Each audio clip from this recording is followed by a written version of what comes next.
ورحمة الله وبركاته. فيديو جديد من قناة ملوك ساد على اليوتيوب. النهاردة هنتكلم عن تردد قناة أفلام ومسلسلات جديدة عبر القمر الصناعي نايل سات 2024. النهاردة معانا تردد تحت اسم قناة الطاحونة الفضائية، هي قناة منوعات أفلام ومسلسلات عبر القمر النايل سات.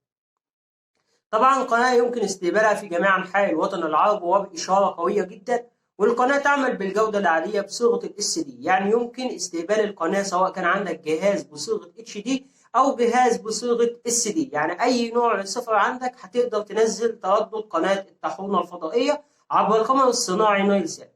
طيب تردد قناة الطاحونة الفضائية الجديدة عبر القمر الصناعي نايل سات هيكون 12562 مع معدل ترميز 27500، والاستقطاب هيكون عمودي حرف الفي.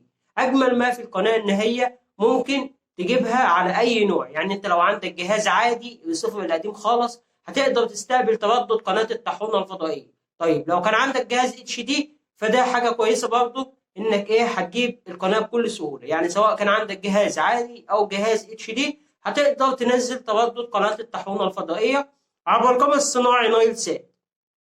طيب تردد قناة الطاحونة أخيرا هيكون 12562 مع معدل ترميز 27500، والاستقطاب هيكون عمودي حرف الفي. ده أحدث تردد لقناة الطاحونة الفضائية عبر القمر الصناعي نايل سات 2024. والقناة طبعا اتفقنا إن هي قناة أفلام ومسلسلات مصرية عبر القمر الصناعي نايل سات. ده كان فيديو النهارده عن تردد قناة الطاحونة الفضائية، أحدث قناة أفلام ومسلسلات جديدة عبر القمر الصناعي نايل سات.